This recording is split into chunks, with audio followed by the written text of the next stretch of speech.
and welcome to our continuing series of Remember When in Their Own Words, and our pleasure to be down at the office of Mr. John Miner in downtown Newport, and John is our very, very special guest. And if anybody can talk about what we call the good old days in Newport, Arkansas, John Miner is the fellow. Good to see you, sir, as Glad always. to have you here. And it's not the first time we've been in this office, but it's beautiful. And many folks know they've been here, a lot of keepsakes and memorabilia, and family's been important to you. Let's get started about you. You come from what we call a Jackson County pioneer family. Yeah. Bud, first of all, I want to thank you and David for doing this. You know, for years, that's one thing that I thought was very important, to interview Judge Bingle, Coy Parsley, P.H. Van Dyke, the people of Newport that really saw Newport develop and grow. And we call them the old timers. And darn if now I'm not doing anything. So I guess I'm one of the old timers. But you guys do a great job. And this is very important, I think, in the future. I appreciate that. In Newport. Appreciate it. The one mistake we made, John, and we said it on the air, and Dave and I talked about it, when we got into the television business 20 years ago, it was one of the first things we wanted to do. And as things happen and things change, we never got around to doing it. And I rue the thought of all the people that we missed in the last 20 years that are gone, they're no longer with us. And so I said, well, I'm an old man myself, 63 years old. And I said, so if we're going to do anything, if we're going to save any of this oral history from people that lived in the second half of the 20th century, we got to get it done right now. And so we started, and people said, well, you started out with a couple of guys that's up there in age pretty good, Dr. Wright and Wardell, 90 and above. And I said, yeah, but that's what you have to do. They're the ones that can remember way back. Exactly. So. I enjoyed your stories, so, and again, thank you for doing this, because we all need to know a little bit more about Newport, and everybody at the time of your life, that's what you remember. The past is something you hear, so maybe we can have a little record of yesterday in Newport. So tell me about your family coming to this area. Well, my family settled in Jacksonport. Okay. And when the railroad and all the changes took place, they moved here in Newport. And my grandfather and uncle started the insurance business in 1896. We were probably the second oldest insurance agency in Arkansas, but 1896 is when this agency began. And of course, I understand the grandfather was quite active in civic affairs and so on. But fortunately, I was born in Newport. I was one of the lucky people to have started my life here in Newport. Newport, and you heard me say this, but has always been blessed with great people very capable, leadership capabilities, doers, and people that hung together on every occasion.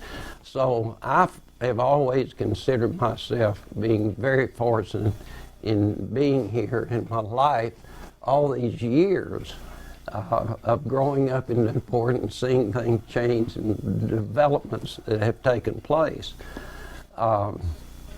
Newport, just when I got out of college, and nothing is in order now, I'm just going to. Oh, well, man, we can hop, skip, and jump. Sure. We're just talking. But I remember when I finished high school and finished college, we couldn't wait to get back to Newport. Newport was booming, and there was tons of opportunity for young people. The leadership was absolutely outstanding. We had at one time 28 political appointments, not only from the elected officials, but appointed leadership in the state of Arkansas.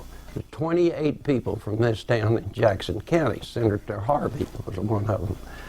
But Newport has just been a town that accepted someone that wanted to be part of it.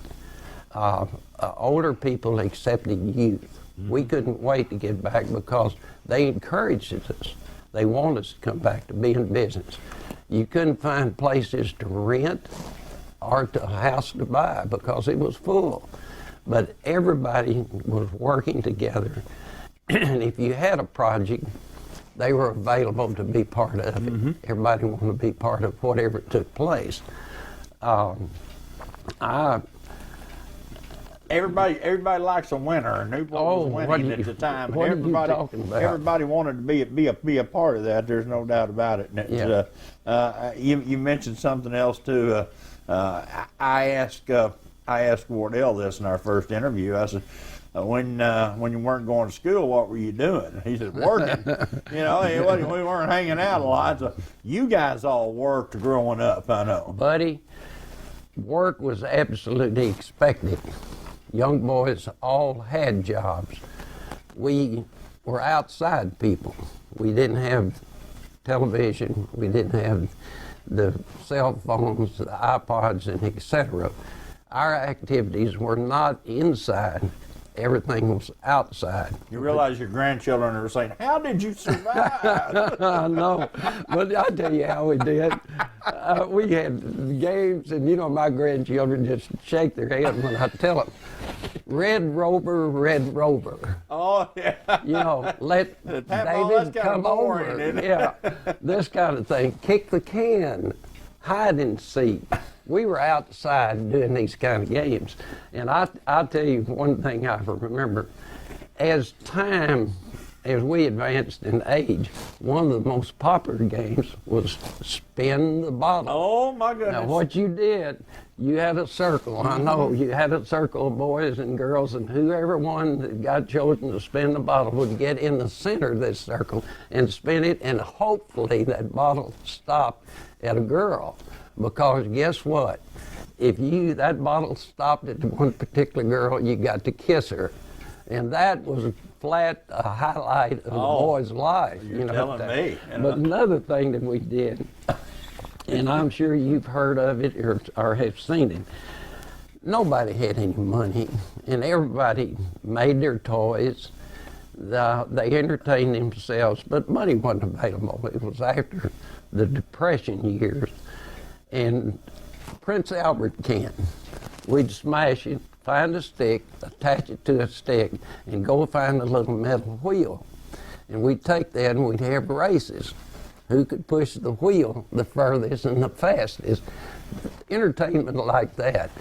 I remembered I'm left-handed, and I was the worst hitter in the world because they made me try to bat right-handed. Okay. I can't do anything right-handed.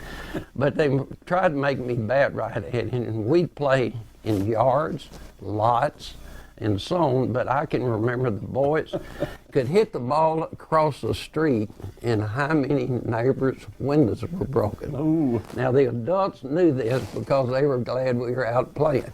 But these guys could hit that ball in football games. We'd play football, not knowing what we were doing, but this type of entertainment. We were not inside. We were outside constantly. Doors weren't locked. Date call, I guess you'd say, or night call or so on, was about dark. We'd get to play and stay out those hours. And you said yes, sir, and I want to no, tell you, sir, manners, very important to me. But we were taught yes, sir, no, sir, thank you, yes, ma'am, no, ma'am. And if it didn't happen, guess what?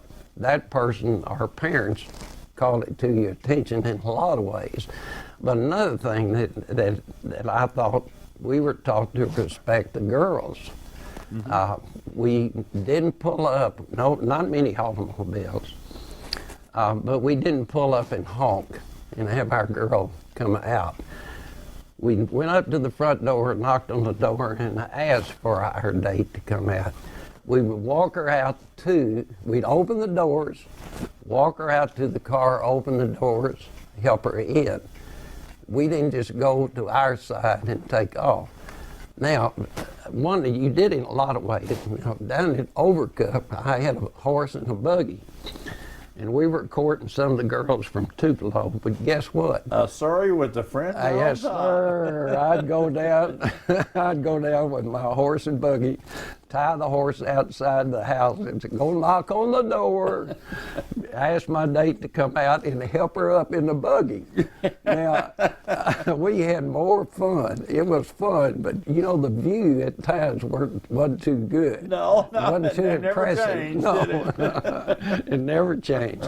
But things like this. Oh my goodness. It was a great time, and you wrote down several things here we're going to touch on as we go, and I don't want to get too far ahead, but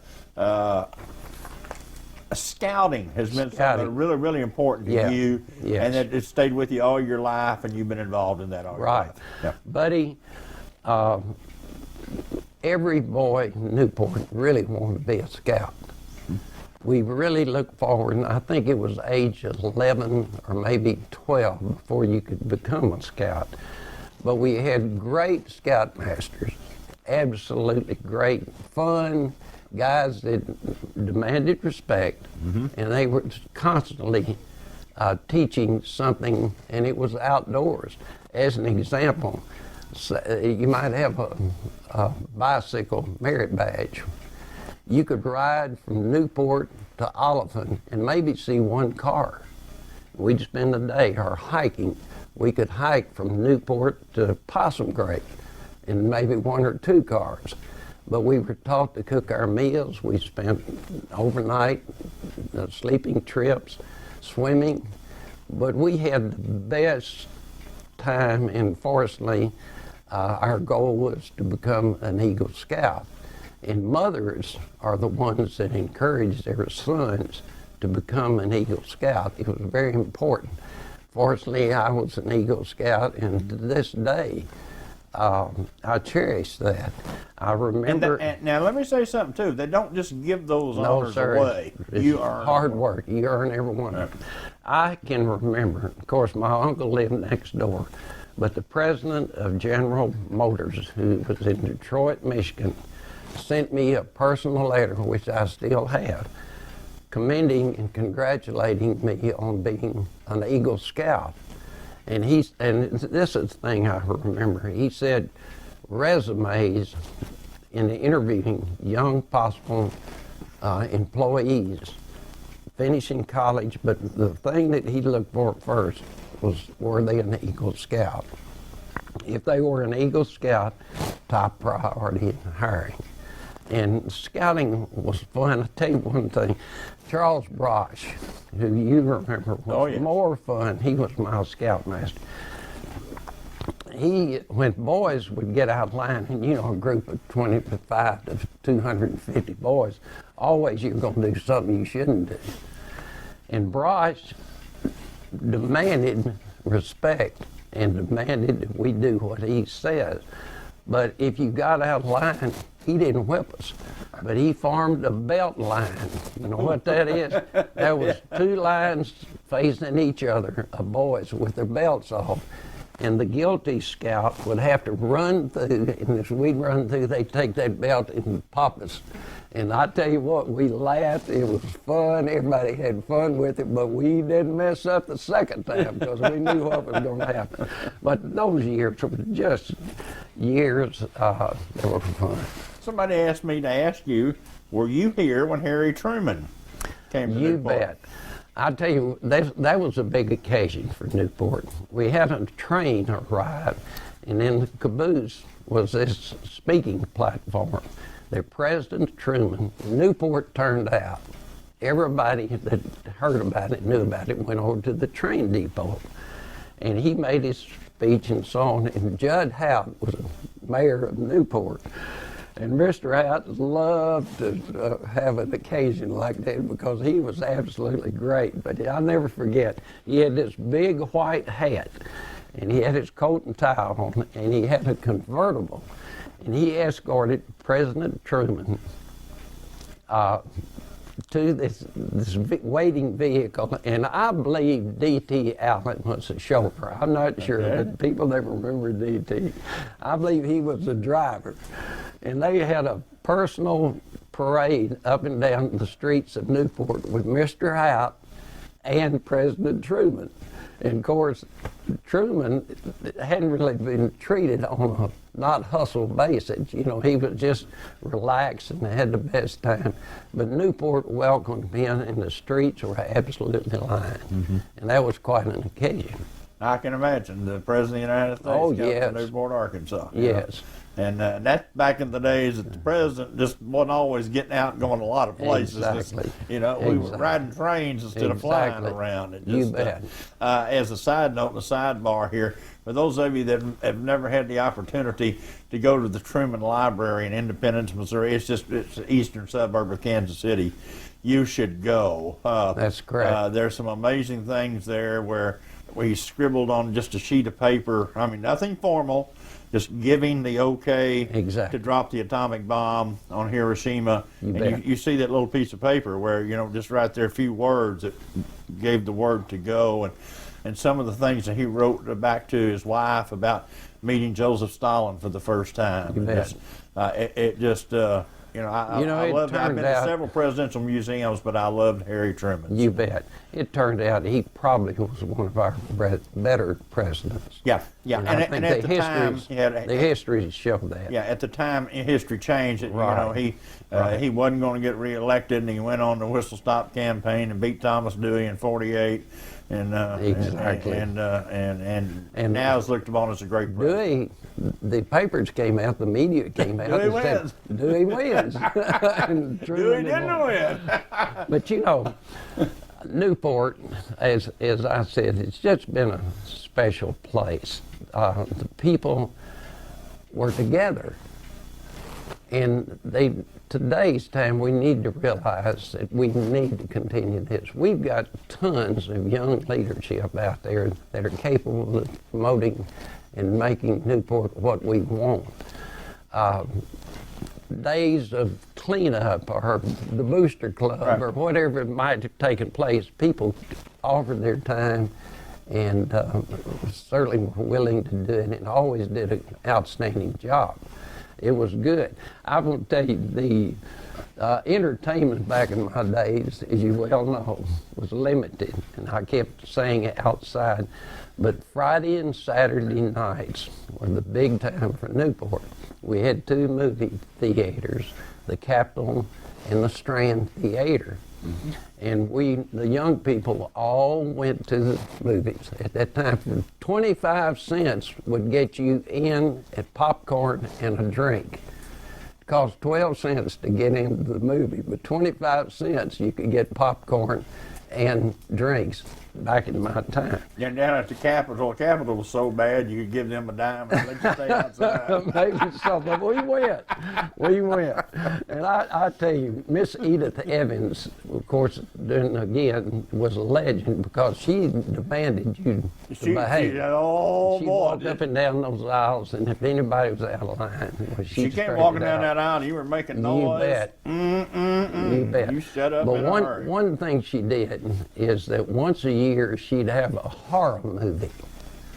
And, you know, growing up, the Draculas and the Wolfman and Frankenstein and real all monsters. The monsters, they were scary. But she'd have this and we'd all go. But this one particular time, it was in my later years. Oh, were you about 70? Yeah, that's about right. She had characters, and the day before the movies, these characters would walk in and out of the businesses in the streets and so on. And my daddy was sitting in his office with his back to the street. And Charles Brosh, who was about 5 or 6? 6'5", 6'6", Yeah.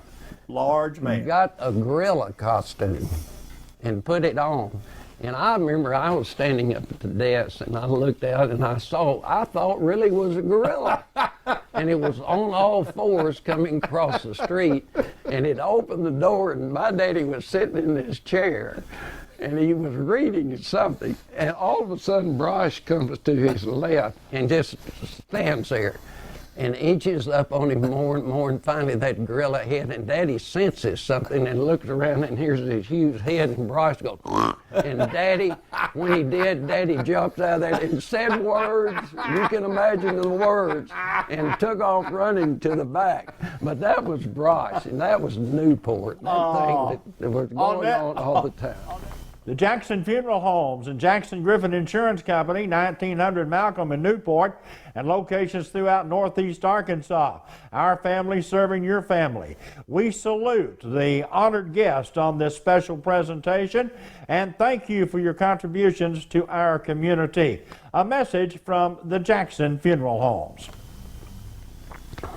Having a real good time here visiting with the John Miner on Remember When. We're down at John's office in downtown Newport, and we appreciate him being with us on our program. Nobody loves Newport more, and maybe some love Newport as much, but nobody loves Newport more than John Miner does. And we look back at a lot of things we want to talk about, just these memories that come flooding back. And we talked before we started, we're both, you and I, emotional persons, but you know, it's fun. It's fun to talk about these things. There are several things that John and I both wrote down so we didn't forget anything, and kind of talk about some of the things. Let me just throw some things out there and you grab a hold of something. Ice wagon, James Williams hot tamales, things that we saw in Newport, Arkansas. You mentioned the theaters, and those were great, and the snow cones. I'm in the condition I'm in today partly because of those snow cones at the theaters, but those hot tamales.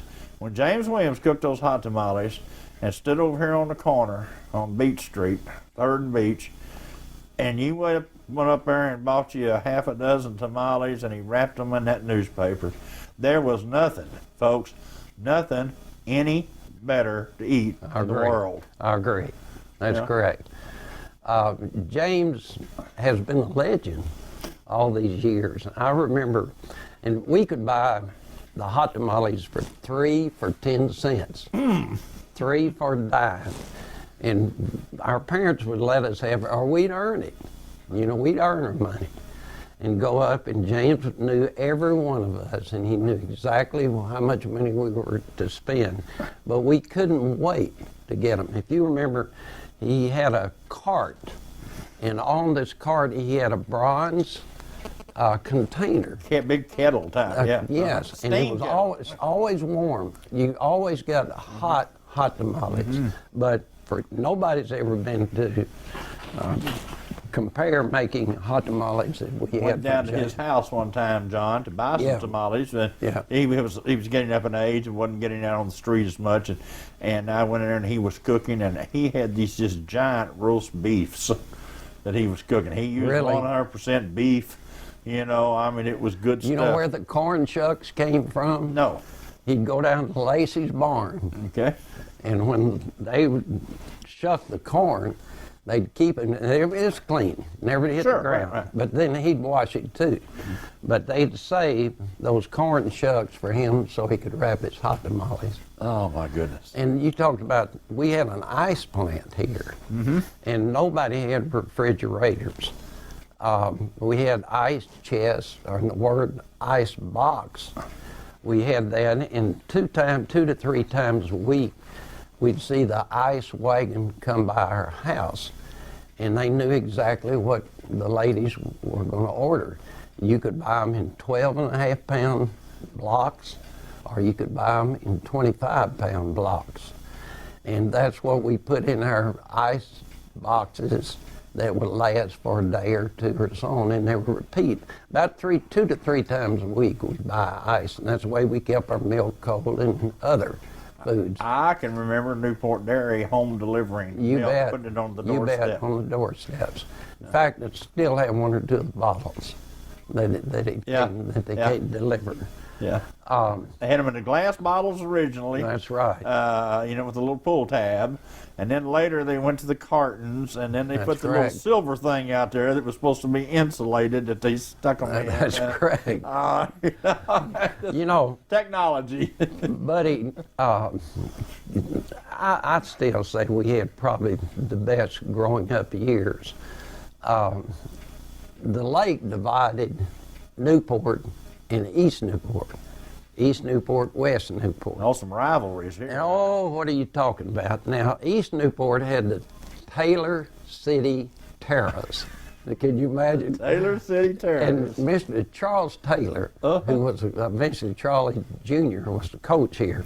But they had a group, and I guess we could say gang, with Well, we certainly, really yeah, were yeah, that way destructive. yeah, not like but it when means we today.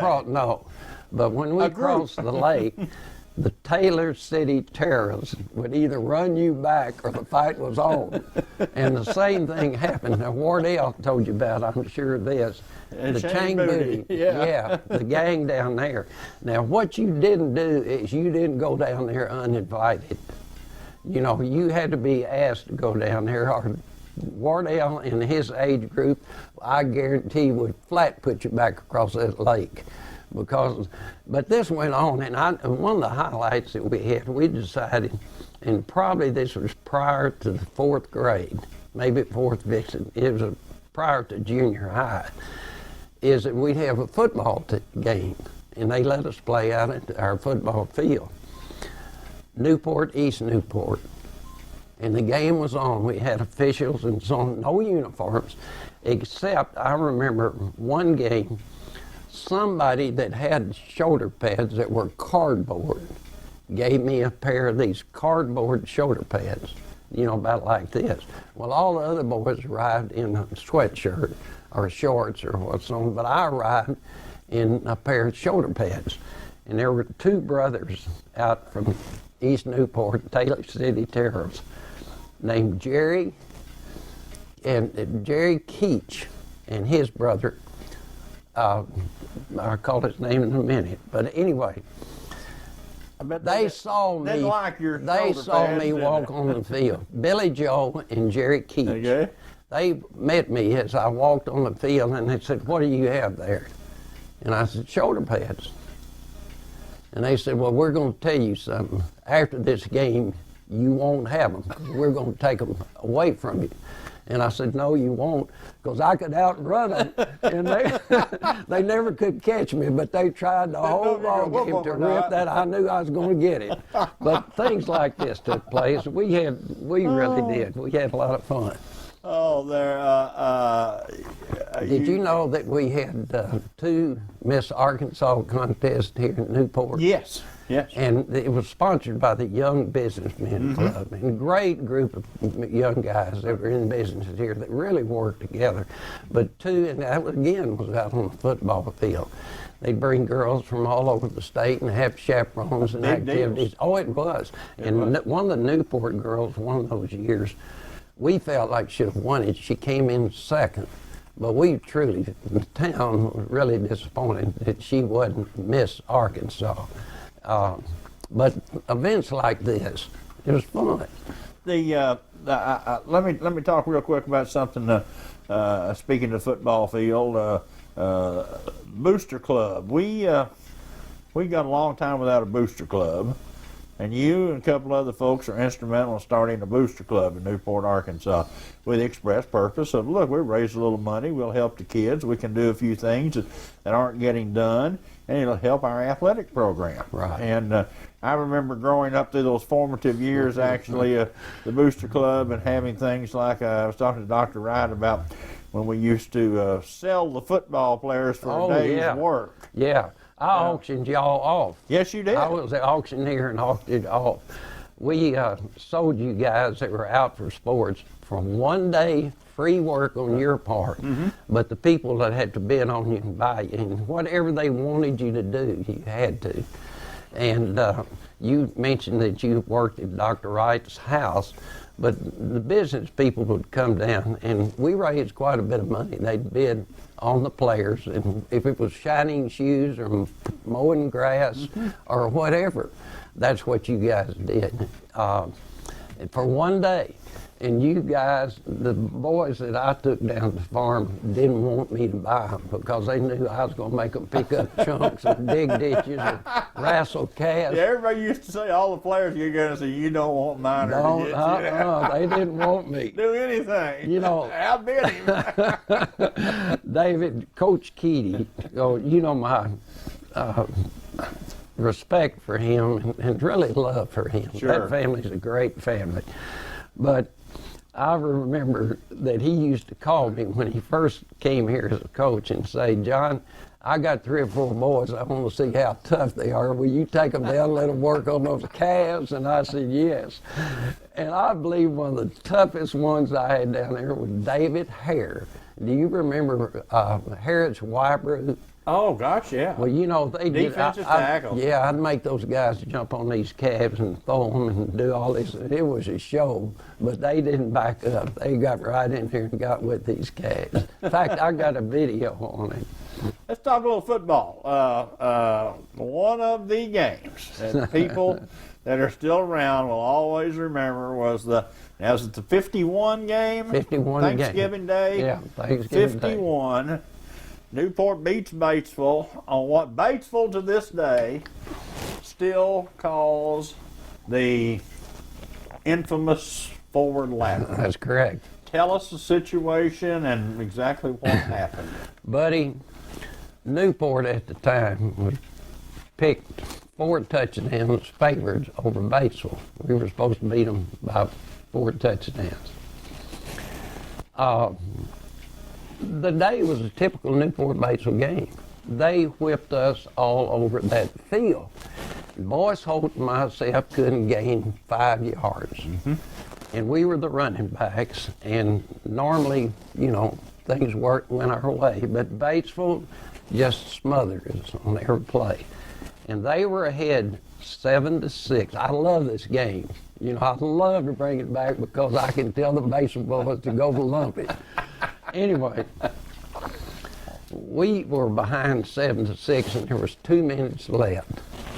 And our plays weren't working. They just stopped us constantly. So Holt and myself in the huddle, I said, boys, you follow me, and I'm going to try to lateral this ball to you. Let's do it. He said, okay. I got the ball and got about 3 yards, and they had me around where I couldn't release the ball. The ball was down here. And I couldn't release it, and Holt was right by me and hollered, John, John, John, John. And finally, some way, I got it to him. But he was so fast, he ran 70 yards for the winning touchdown. We beat him 13-7. And to this day, the guys that played in the game from Batesville, or the fans, still, when I see them, they say, you cheated. That was a forward lateral. It honestly wasn't. It was a good legal lateral, mm-hmm. and the official happened to be standing there and saw it. But Holt was so quick that they thought, you see, he was gone before they realized he had the ball. That's why they all said what they did. The Batesville game was a classic. It was not just a game win or lose. Now, we wanted to. You know, you always wanted to win. And I've told you this story where when I first started out for sports, my mother called me in the house one day and said, honey, come in just a minute. I want to talk to you. And I said, yes, ma'am. And she said, now, I understand you're going out for football. And I said, yes, ma'am. And she said, well, I want to tell you something. This was the way the town felt. She said, if you lose every game, I'm going to support you, except Batesville. You don't lose to Batesville. If you lose to Batesville, I'm not going to cook for you. And said, you win the Batesville game. Now, during Mother's time, and my daddy, Newport or Batesville, wherever the game was played, would catch a train and ride to that town. Turkey Day, everything was centered around the food and the ball game. The ladies had corsages, moms, their best dress. The men had coats and ties, and the field was absolutely packed. And that was it. It was a social event, not only a football game. And some of your best friends from Batesville were your enemies on that day. After the game, no matter who won or lost, after it settled down, we were friends again. Usually dances after But you have to grow up in that atmosphere or grow up in that feeling to really realize how important that game was to both Batesville and Newport. It was the oldest rivalry, I think, in the state, or the second. It was a wonderful occasion. And people, like I said, at the game, they were packed because everything was centered. And fortunately, now to show you how the games, during my time, and I like to bring this up, Batesville had beaten Newport 13 straight years. And my mother told me, I'm not going to feed you. You didn't eat much. But fortunately, we won the whole career in high school. We beat Batesville every year. And after this 70-yard touchdown run that Boyce Holt made, after this so-called illegal lateral, after the game, my mother came up to me and said, honey, what kind of steak would you like tonight? I'll cook it any way you want. But that was the feeling. And it's a shame, you know, you lose that. That was, like I said, a social time to see the dress and see the togetherness of both Batesville and Newport. You have to grow up in that to know how important that game was. I wrote an English thesis based on those Thanksgiving days. Just the atmosphere and the camaraderie and the things that, and the senses. I mean, all the way down to smelling the pipe tobacco. Oh, yes. The gentlemen smoking pipes. You know, but as you say, in their best dress with their overcoats and hats. And people went to the ball game. They didn't go all year. But they went to the Batesville game. They went to the Thanksgiving. Regardless, you know, we had of the homecoming queens. I mean, Thanksgiving royalty. queens, royalty. We had parades. Both towns had parades, bonfires. It was just quite an occasion. You know, Mr. Keaty, who I loved, and you could talk about him all day, but poor Billy. He gave Billy a tough time. Buddy, you better not come home if you lose to Batesville. Well, Billy beat Batesville, was it 22 straight years? Yeah. It was a long period. 22 straight years, Billy Keaty beat Batesville, and they stayed. And you know, that's the way the rivalries have been. Both one side sometimes has an advantage for a period of time, but it was a wonderful time at the time. Yeah, it's been a great rivalry, and of course we're no longer playing, and I know, you know, whatever your politics are on that, right. It's still something that, you know, a lot of people. A lot of good memories. A lot of great memories. A lot of great memories. It was. We're having a blast just sitting here visiting with John Miner down in his office in downtown Newport on Remember When, in their own words. We appreciate all the emails and the Facebook and everything we're getting. I'm not much of a Facebooker. I'm still old school, John. You know, I got a telephone that you can call on and receive a call. That's about it. So, do you have a smartphone? I said, no, I got a real ignorant phone. But anyway, you know, but everybody using social media has commented. Not everybody, but a lot of folks about these programs, and we're getting comments from all over the country. People, old Newport Greyhounds who live in Wilmington, North Carolina, who live in Fargo, North Dakota, who are in California, that are seeing the program on the web at cable15tv.com. Right. So it's available to everybody anywhere on the planet. And that's a far-reaching deal, and a lot of old Greyhounds said we're so glad you have it on the web so we can see it. It really brings back great memories and a touch of home. I want to get to American Legion Baseball, but first, you did have a little time to hang out when you weren't working and mowing lawns and playing sports and everything. And when you guys did it, you did it at the Jackson County famous Farm Drive-In. The Farm Drive-In. That was our hangout. That was the high school center of togetherness. Farm Drive-In, let's see, I believe the hamburgers were a dime and maybe 15 cents for a cheeseburger. But that's where we all met and gathered and did our thing. Pretty well all grades for years there. It's where the TV cable building is now. It was in a location, had ample parking, and food was, wonderful to us. I remember the boys would always order 2 hamburgers. We could eat 2 hamburgers, but they were a dime each at the time. Mm-hmm. But a lot of fun there, a lot of memories. I remember, in fact, we got a picture of the girls in my high school class had climbed up on the roof of the farm drive-in and had their picture made for the annual.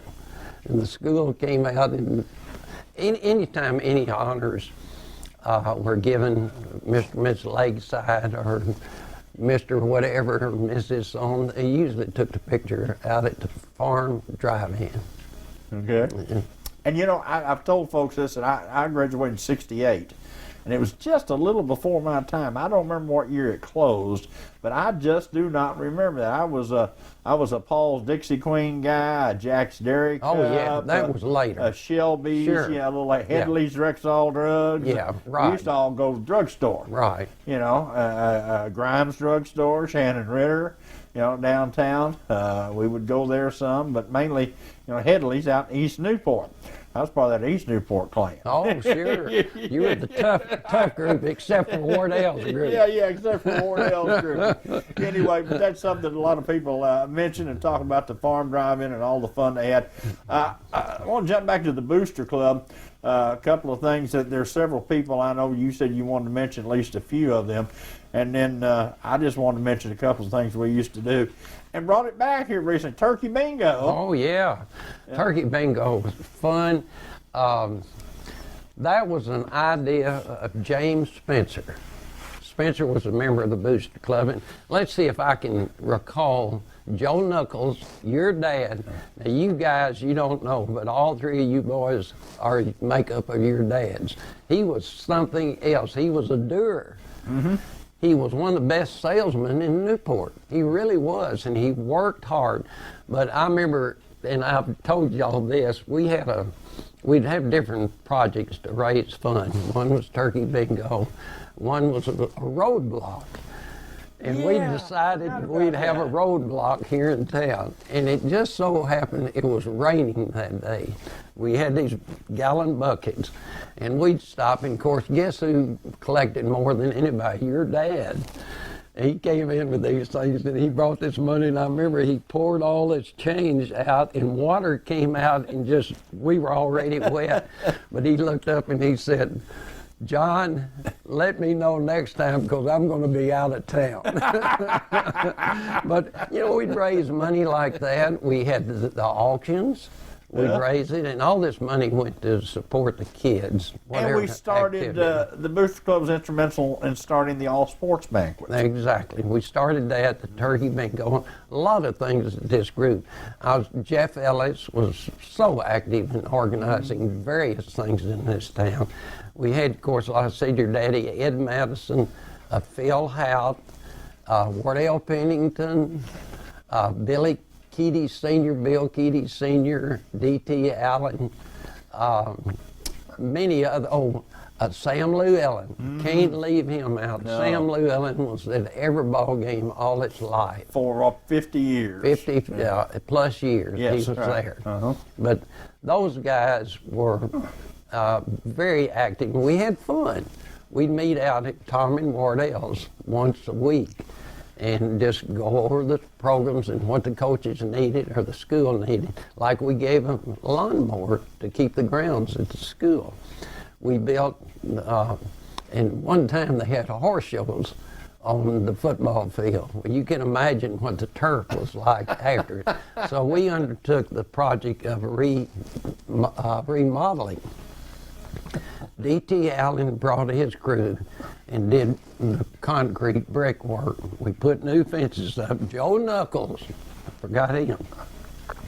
Joe Knuckles built the goalposts that have just been removed. Right. He built those himself. He built all the hurdles for the school. He built the playground equipment that's still being used out there. But these projects, we'd get to the press box. We built the press box, I think, in 1961 or 2. Tom Simmons was another person that was very active. But Jeff Ellis decided he was going to put a Bermuda turf on the fields. So he got people together. They could do it. Andy Dawes, Abe Jones, Beazle Nicholsons, those kind of people that were willing to give their time and support whatever we needed. But Jeff got Andy and Abe to put together a sprinkler system so we could water this field. We put the fence, as I said.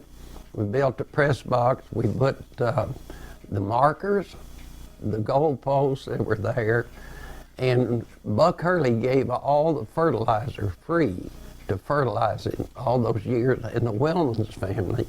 And I remember the Newport Water Company gave us the water to irrigate, to water, keep it going. But we had such all we support. asked was beat baseball. Beat baseball. That's all they did. You know, Mr. Keaty, he was something else. Now I'll never forget. You told me you're going to tell the stories you can tell on the air. I'm going to tell this story. Okay, all right. Poor Most of them we can't tell. Don Horton became our coach. He and Bobby I Rapp. played for Don one year. Okay. The first Booster Club meeting we had out there, Mr. Keaty got up and said, "Horton, just want to tell you, I'm glad you're here, son, but if you lose to Batesville, no matter what your year it's been, if you lose to Batesville, there will be a 5-gallon can of gas and a for sale sign in your front yard." Now that's the way the people felt. Horton didn't know what to think, you know, he did. But Keaty loved him and supported him and gave him everything you can imagine. Oh my goodness. That group, we had a group that'd go out of town every ball game, and you know, I think we started out with about 15 and ended up with about 250 members that could be called on and certainly participate and do their part. And everybody was doing their part, and you continued not only to be a leader in that organization, but you did some of the grunge work too, because you got to occupy a place in the world famous Buzzard Roost, the Buzzard Roost field. Come rain, come shine, come whatever. On the now visitor side, there was an old boxed-in press box. Old Greenie. That's right. Old Greenie. Jeff Ellis was the announcer. A loaf of bread and a pound of meat and all the mustard you can eat. And of course, we tried to run him off. We'd cut the line so the other teams couldn't hear what now, he what was was saying. the other one? Be careful on your way home. The life you say might be John Miner's bird dog. Or somebody's dog or cat or whatever. But Frank Plaguey taped ankles for 25 years, every ball game. He also filmed the games. You know, that's before we had this good equipment, before you guys had done it. Phil Hout and myself kept stats. He kept offense and I kept defense. And Jeff and myself were there 35 years on the Buzzard Roost. No, before they replaced it. The Buzzard Roost, we would get on top of this thing, rain or shine, no matter what, and we just hang our legs over and keep our records there. And if you moved too far to the north, we were afraid it would collapse and fall to the ground. So we tried to reinforce the front more so it wouldn't do that. But one occasion, we had your friend, David, I think it was Buddy mainly, from Osceola. Crazy Carl. Crazy Carl. Crazy Carl. And Crazy Carl was criticizing Bill Keaty and Newport every game. The whole game, all he could say was something negative about us. And finally, Pill Stevens, y'all remember Pill? He was up on top of the Buzzard Roost with us. He got all he could take. And he walked up, stood up. Now, you're supposed to scoot up there, but he stood up and walked to Crazy Carl and he pointed his finger and he said, "If you say one more thing bad about Bill Keaty or Newport, I'm going to throw you off this Buzzard Roost." And he meant it. He really meant it. And Carl, from then on, became a little quieter, and he didn't criticize. But I remember, y'all remember how he acted. You know, a lot of characters that we had up at Buzzard. We have seen a lot of them come and go down through the years. But the Buzzard Roost was a place of honor. Well, certainly. You know, and I think about the guy. I used to think, boy, out here playing football and pouring down rain, how would I like to be up there in that Buzzard Roost? Boy. You know, one thing we did, West Memphis came to Newport with, I think, an undefeated team. And they, this running back, I should know his name, but notorious over the state, and West Memphis was supposed to beat Newport pretty good. Well, Jeff Ellis and Claude Irvin were in the Buzzard Roost, and Jeff and Claude couldn't say anything but great things about Newport. And the people from West Memphis were getting a little irritated at that, and they'd make comments. Well, about this time, Ronnie Hook intercepted a West Memphis pass and went all the way for a touchdown. Newport won the game. But what happened is that Claude Irvin said, "Hey, you bunch of gigolos, what do you got to say about that?" Well, the fight nearly was on. And they called Tom Stroud, who was the chief of police here, and had a police escort come over to the Buzzard Roost and escort Jeff and all of us out. And I remember Plaguey said, "Miner, we're as much the cause for this trouble as anybody, so we're going to have to get involved in the fight if it's going to be. So let's go down and help escort Jeff out." And anyway, they took us out. Of course, times we can tell story after story about that. With the good one in '86 at Batesville, where the kids got into a little ruckus out on the field, and we on the visitor side televising or broadcasting at the time could see that they had one of our players down in front of the Batesville bench, surrounded by about 5 or 6 Batesville kids. And they were giving him the business, you know, and nobody could see except David and I. And, you know, and David rushed down there. You know, he said, "I'm going down there to help him." You know, and about that time, about 3,000 Pioneer fans turned around and said, "You're going to do what?" I said, "I'm sitting right here." He's going down there. You know, buddy, talking about Booster Club, you know, do you remember who the Chain Gang was? Oh, yeah. During that time? Yeah, running the chains. Yeah. The Chain Gang, but who they were is Mr. Keaty, Yeah. D.T. Allen, and Joe Knuckles. And Mr. Keaty hated Batesville so on the Batesville game. He'd always talk about this. And Batesville and Keaty would tell the coaches, "Coach, they have a sweep. They pull everybody and they come around the end. And when they do, you better look out because something's going to happen." Well, Mr. Keaty was holding the chain, and all of a sudden, the Batesville sweep took place, and they ran over Mr. Keaty and broke his leg. Ran into him on the sideline. Well, we saw it, and we looked and we said, "Hey, Mr. Keaty's hurt. We got to go help him." All of a sudden, he gets up, and he does this, and he grabs that stick on that chain gang, and he holds on, and he gets his leg up, and continues to carry the chain the rest of the game. After it was over with, he said, "Keaty, you got a broken leg. Why did you do that?" He said, "I'm not letting that Batesville sweep take me out." But that happened. Story after story. There are a lot of Mr. Keaty stories we would love to tell you, but we just can't do it. We're having a great time visiting with John Miner, and we still got several things to get to. I want to talk a little baseball real quick. Okay. 1951. Right. I think we might have had a Legion program back in the 30s. I know we had a professional. So. We had a level Legion team that disbanded in 39, as I recall the history. Went 12 years without a team. That's correct. And about that time, we get some folks involved, like Mr. F.M. Cracky Parker. Okay. Mr. Parker, I give the credit to reorganizing the Legion program. We ball players all had jobs. Every one of us were expecting to work. Every one of us was working someplace. Mr. Parker got a group of people together and organized Fred Williams, Andy Ponder, Mr. Smith, Ransom Smith, and Buddy Timms. Buddy Timms. Yeah, Buddy was also active in the Booster Club. But went around and called on each boy's employer, and said, look, we want to start this summer baseball Legion program, and would you let the boys work till noon and let them off at noon to come out to practice and play games? Every one of them agreed to it.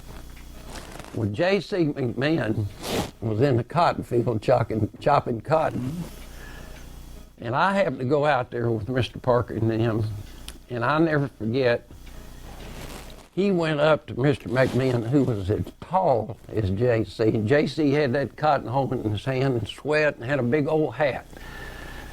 And J.C. didn't open his mouth. Mr. Parker asked him what he'd like to play. And finally he turned around and asked Mr. McMahon if J.C. could play. And he said, well, son, I'll let you play, but you're going to have to get up a couple hours earlier in the morning to take off that afternoon to quit chopping cotton. Will you do that? And he said, yes, sir, Daddy, anything to get out of chopping this cotton. Well, J.C. was an outstanding catcher and eventually signed, semi-pro ball and played. But Mr. Parker put these, he'd let kids stay at his house, he'd feed them. He put this in together, and what a great Legion committee that we had in support. We played on the old baseball field where the Keedy building is today. I remember the Rutledge brothers, and they, of course, go to Andy Dalton, Bezo, and Abe Jones and that group, others, came out and remodeled the bleachers. They put a back screen up, and they worked, and they filled the field and made the diamond and all this kind of bit. Eventually put in lights. Yeah, and eventually had the lights. Right. But fortunately, and I'd say this to claim to fame, we beat the Little Rock Doughboys. The Little Rock Doughboys was it's an all-star team. All-star team. They, from Little Rock. Brooks Robinson. That's correct. Johnny Venable, Brooks Robinson, Billy Hastings, I can tell you, all of them signed. Anyway, we beat them 1-0 at, what was the field in Little Rock? It's not there now. I'll tell you in a minute, but we beat them there, Newport. Our pitcher was Dean Nelson, who could not break an egg pitching, but he could throw strikes. And those boys were so good, they were used to excellent pitching, and they weren't used to a little old slow ball pitching. Anyway, we beat them 1-0 in the Little Rock. Now, the state tournament happened here in Newport at the end of the season. First of many. We had regional and state two tournaments. Regionals in like 58 and 60 of them. Right. Yep. But the Doughboys, for some reason or other, got revenge because they came to Newport. They beat us 16-1. They were that good. Well, Little Rock All-Star team was supposed to beat everybody. Yeah, they were undefeated at the time. Yeah, man, you take every kid in Little Rock, put them on one Legion team. Oh, you got a lot of talent. And they changed that all up now, of course, with multiple teams. But Buddy, you broadcasted many of the regions. We put together, what was it, Tennessee, Arkansas, Oklahoma, Alabama, and who else? It seemed like there were Texas. Louisiana. Louisiana, that's the because Metairie came here in 58. That's correct. Maybe it was 60, with a fellow named Rusty Stahl. That's right. Who went on and played, had a great major league career, and they won the regional and went on and won the World Series, American Legion World Series. You bet. But that shows you what Newport did. They got together and they went after the best and they gave the best.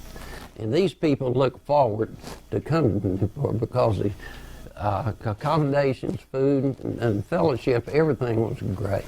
They liked coming. There was a host for each team that came in. Exactly. Our father was the host one year for Nacogdoches, Texas. Texas. And you took them around town and showed them the town, and they had an itinerary, where to eat, where to go, what things were to do, go to the ballpark. It was top notch, first class. It really was. You could go anywhere and anywhere. And the people in Newport made it. They're the people ones in Newport that did it. made it run right. Yeah, you know, you talk about taking them around and showing them. One of the big things that we did in the real estate business, when you have new couples or people move in, is one of the first things we take them to our school. We take them to the hospitals, to the churches. We were very proud of what we had. And that was the selling point to get industry here or new couples to move in. And this was a common thing. I felt like we had the top, the best in any of these towns. And people love to come to Newport. I absolutely wish y'all could hear some of the stories we're telling when we're not on the air. Just, as it is, you know, they're not quite fit for family television. Some of those stories, but they're all true. You know, they're all true because we lived them and saw them. Hey, one of the great times in my life, and I was a kid, I was a teenager, in the mid-'60s. Mr. Dan Hallbrook, whoever there was an entrepreneur in Newport, Arkansas, That's true. Mr. Dan was going to get involved in it. He had what was called the Hi-Ho Dairy Bar. Right. He decided he'd build a couple of baseball or softball fields, and lo and behold, I don't know how it got organized, but a fast pitch men's softball league formed. And by golly, let me tell you what, after about a couple of years, it got to be big time. It really did. High class. You bet. You played on Buddy Black's That's team. right, Buddy Sponsored Black. the team. Sure did. Had a great team, won a couple of championships. Right. But the amazing thing is you guys could still play. You know, y'all weren't so old that you couldn't play. And we had some great athletes on that We team. really did, buddy. It was, kind of an honor to get to play. And your dad made sure that he got the boys that could win. He went and got him a team. He handpicked everybody on that team. I remember Doris White was one of the pitchers. Frank Plaguey came later. Yes, he did. And he came later, and he was good. You bet. But Doris Frank White, got just terrible knees. That's right. He can only pitch about a ball game every 2 weeks, and they'd have to nurse his knees back. You know. Well, we had Doris was pitching one night, and he couldn't throw a strike. And El Wanda was, "Come on, Doris, get it across the plate." And this went on, and finally Doris stopped the game and said, "El Wanda, what do you think I'm trying to do?" Well, we had, let's see, Donald Ray was the first baseman. Right. Joe McDonald was second baseman. Frog Heath was short. Lavelle or Dorsett third when the other one didn't pitch. That's correct. Lavelle played third. Yeah, right. In the outfield was Don Horton, Clovis Fletcher, Butch Duncan, and myself. You had 4 out in the outfield. And, you're always better than you were at the time, but I thought we really had a good team. And we beat some good what's teams. the fellow's name? Jim Ivy? Jim Ivy. The catcher. Yes. We, each little town organized a softball team, and we had a great league out there. Tuckman had one. Altrove had a great team. Great team. They were Fabulous really team. good. Bunch of guys that grew up together, grown up That's together, right. and And stayed they were together, good. played ball together. You bet. But it was a league that we really competed in, and we wanted to win. And we looked forward to being out there and had a good following. There was always a good crowd. But, I told you about your dad. Your dad, he was a winner. He did not like losing. And I told you that my image, I can see those little fast feet. He would move. And if somewhere or another that maybe we'd miss a ball or strike out or whatever, he'd let us know. And he intended for us to win. In fact, I had my buddy Black jersey for years. They were yellow with black across them, weren't they? But the league was a good league, and then the girls' league was formed after that. We had about 8 teams of girls playing softball too. But the men's league got so good, and I mean, you had people that you didn't realize. It's a whole different league when you're soft tossing. When you're fast pitching. Bill Duckworth Bill Duckworth could move that ball. He sure could make could. it move. Yeah.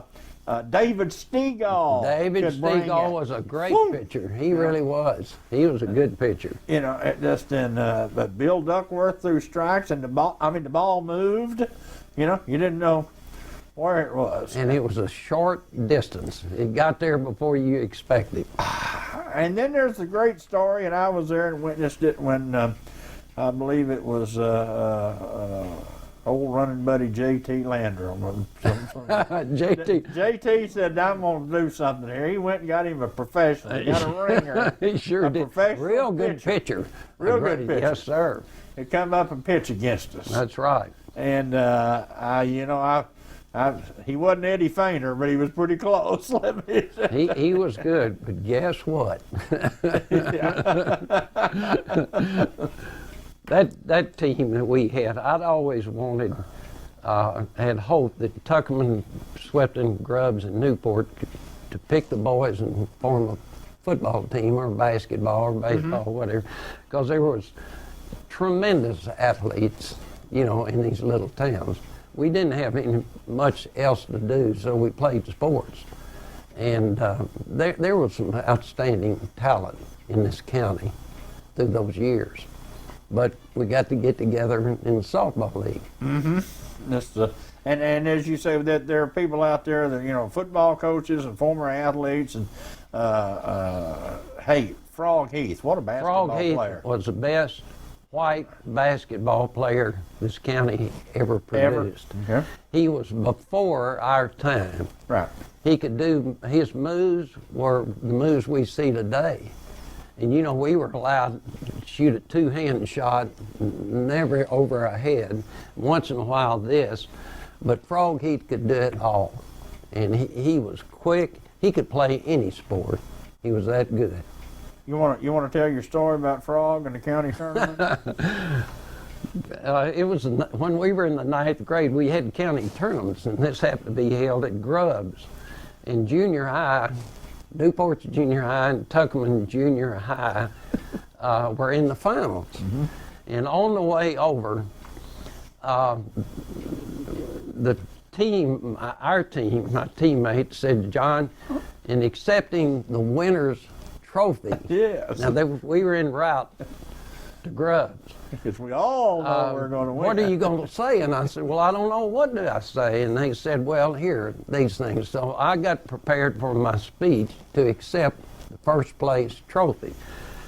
The score ended 15-14. Tuckerman wins, and Frog Heath scores 14 of the points. And after that, through the years, until he died, when he'd see me, he said, "John, I got to make the speech."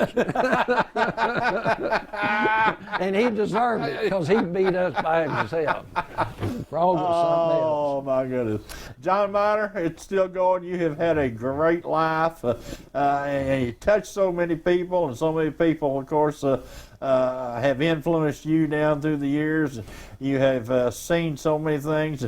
It's amazing the people that we know, and they're still on the planet with us, and we dearly love being around. And but those that are no longer here, and you know, you and I, we all get emotional when we get to thinking about things like that. You bet. But that's just that's the way life is.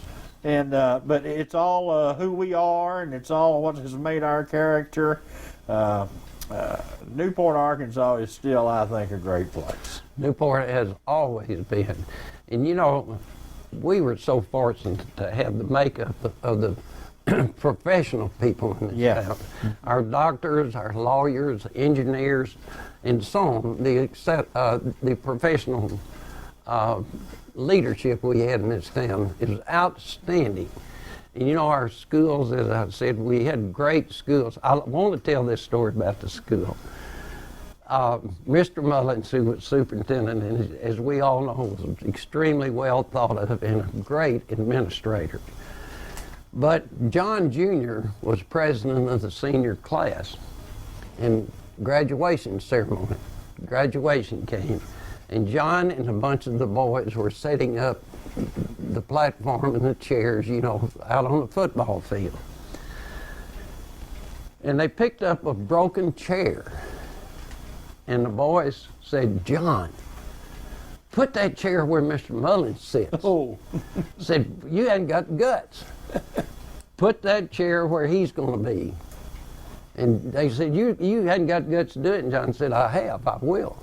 So John puts this chair where Mr. Mullen is to be on the platform. Uh-oh. John's sitting right beside him as president of the class.